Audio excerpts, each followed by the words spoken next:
Hi everyone, Farifa back again with a tutorial this time. So I kind of invented this one just I think a week ago or something that I just came up with it. Just suddenly I realized, hey, I could do that.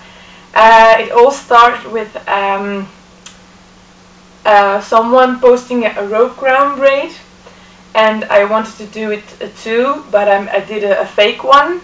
And I noticed that my hair, if I made one braid, like a faux crown braid is you make one braid and then you wrap it around your head and then you just put it up with pins. But my hair, you need very, very long hair for that. So my hair wasn't long enough. And then I figured out, oh, I just can use two braids, wrap them in the opposite direction. I still have like a little cool crown braid. I have that do actually in my latest video where I reviewed a Curogenics argan oil conditioner. But anyway, so that was the thing that made me came up with this idea, and I've tried it out. I've tried it out with a regular braid, and I call it, because I feel like an angel when I wear it, so I call it the angel crown braid, because the updo is like a braid here, and then you have like a nice crown at the back of your head. This one is a half up, so you don't have to have that long hair. I have no idea, sorry, how much exactly you would need. Probably at least bra strap length hair, so like up to here I think, because you still need a little bit of length to do some wrapping. Okay, let's get started, because I need to say a lot and instruct a lot to get it all done. So what you need, of course, a comb. You need two regular elastics. Then you need two like these rubber elastics. I personally am not a fan of rubber elastics because they kind of damage your hair. I use most of the time those little soft elastics, but the problem is you need like as less volume as possible. So if you use like a fabric one, it will bulk up anyways, and it will be annoying to pin it up. So try to use the rubber ones this time. And then you need like a bunch of sliding pins, or do you call them bobby pins, I think? Preferably smaller than the ones I have. These ones are actually too long. But I bought them because I need because I have a lot of hair. But for this, try to get the smallest one you can find, like the teeniest, the smallest one in every way, and try to find in a matching hair color. This one is perfect for my hair, so yeah, try to find them as small as possible and in the right hair color, because it will help, so they will not be as noticeable. So I did this one with a regular braid. So just two French braids and then wrapping them around. That still has an advantage of the fact that the regular braid is like kind of flat and wide. So this you still can kind of hide them. But the actual updo I really wanted to do was with rope, because I just like it more with in a rope braid, and it kind of is more angelic, I think. So this one will be more annoying because the rope braids will be thinner, so it will be harder to hide. So really, really make sure you find the small ones. But we're going to see how it will end up. So turns out that was it, what I was looking for. Okay, so let's get started then. So what you need, oops, my hair. You need to part your hair in 3 parts. And the first part is the back of your hair needs to be out of the way. You will be not using it, so it needs to be completely out of your way, so you don't have to deal with it and it won't bother you. So how we'll do that? It's like here behind your ear, kind of.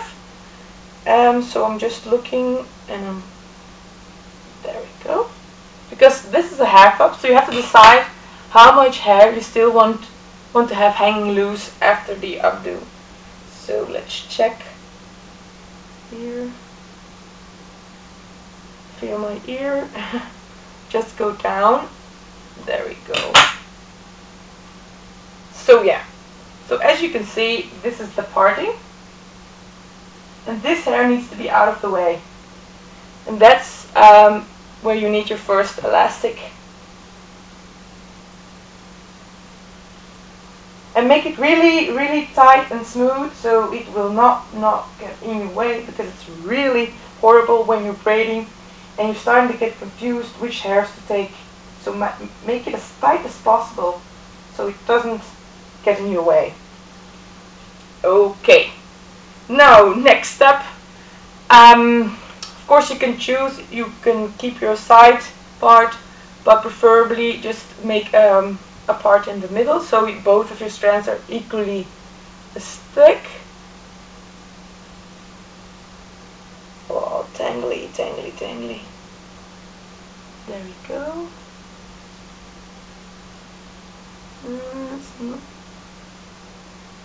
Don't worry, it'll be fine when I finish.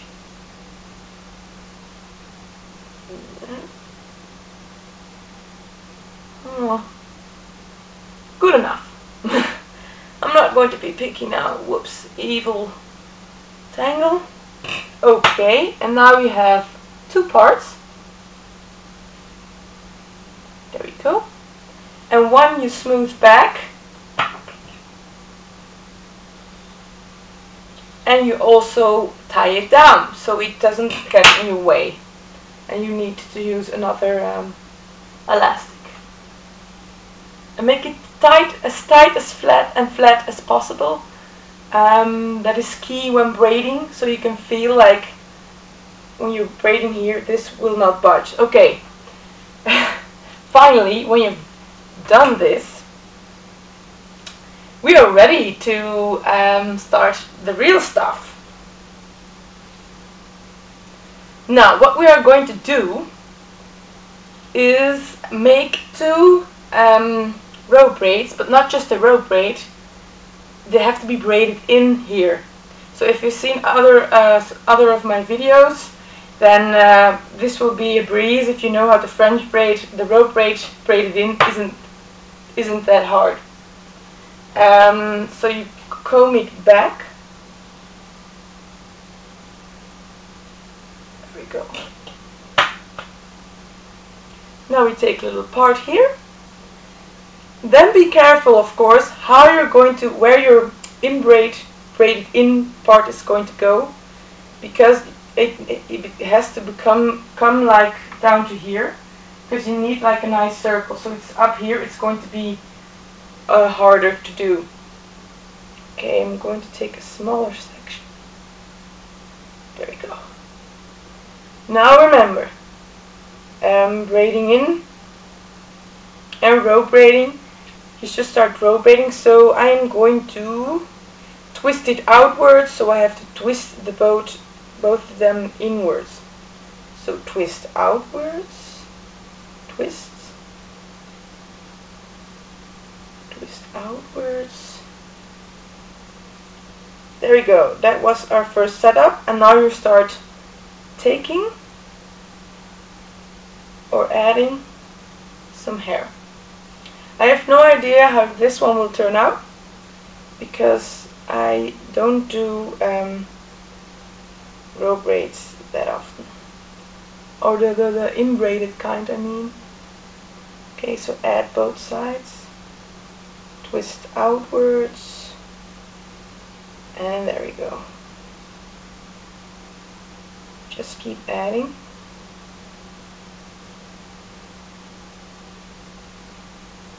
Okay, I'm going to finish this one up, and then I will be back to show you what to do next. So just keep twisting and braiding it in. If it's not as tight as you would like to, no worries, because thanks to the nature of this braid, you can pull it more tighter in the end. There we go. Okay, tie it off with your rubber elastic. Now, you really have to wrap it around a lot, because you want as less volume as possible. And also, you don't want the elastic to slip off your braid, because it will ruin a lot of work. So that's why the rubber bands are better here. So as you can see, you don't have a lot of volume here. If you have like soft fabric, it will be more bulky, and that's harder to hide. Okay, as you can see, it's a bit loose here. No problem. We're going to the next step. You can keep your elastic in here still, because it will be easier to work. Now here's the deal. You want to make a crown around your head. You have 3 anchoring points, because this bit will stay loose, so this is not really an anchoring point. So these, when you pull, these will be 2 anchoring points, and here on top where your braid starts will also be an anchoring point. So the hairs won't slip and everything will be nice and set. Okay. The last time this was a bit of a fiddle, because you need to wrap them around each other in opposite directions. Seems I've done this one tighter. And try to decide which one you like most to come in front. Like this, it should look like this. And one will be tucked away behind that one. Okay, I don't think it matters. I think this one, we'll see. Okay, now this is the fiddle part. Because you have this anchoring point, you need to feel. And then you have to make your round already. And then you have to feel where your upper anchoring point is going to be. Okay. Yeah. See, so this is what you need to get. So I want to fiddle a bit with it, make it more decent. I needed to have a little look in the back mirror. So this is my entire end result now. I tucked away the little bit here, things I didn't like. I smoothed this part out. And there we go. So this is my angel crown half up. I'm going to show it like this. See, it's like meant to be a crown. Of course, it's not perfectly round. Maybe if you do it on someone else, you can make it more perfectly round. And it feels really comfortable. It's incredibly comfortable. The weight is like really nice on your head. It feels really, really nice. So yeah, that is my little idea I got thanks to a crown braid I saw. And actually I've done this one now with a normal braid and with the rope braid, and I like it a lot more with the rope braid. It just looks more royal, it looks more medieval. I don't know, it's just the bit here, I just like the roundness of it. It's just really pretty. I love this too. I'm going to wear it a lot this summer, I think. And it looks really like intricate and complicated, and actually if you know how to rope braid, that's it. You just need to know how to rope braid, and rope braid is like one of the easiest braids out there. You just need to twist, and there you go. So if you find the braiding it in with rope braiding too hard, you can just do flat twists. Maybe I should make another video about that, but the flat twist is really easy. It just means you twist the hair around itself with 2 parts. And you don't have like the real twisting going on. They're not, just twist them around each other without twisting the other way again to have the rope braid. It will look more flatter, but you can just end with a rope braid again because you have 2 strands. And it's the same deal. It will look a bit different here, but it will still look very cool, I think. So yeah, show it one more time. Show it from up front because I'm so proud of it. I want to have it for my own records, you know. Okay, there you go. I hope you enjoyed it, and this one is really fun for a medieval festival, or a Ren fair like you say it. So yeah, see you next time. Bye.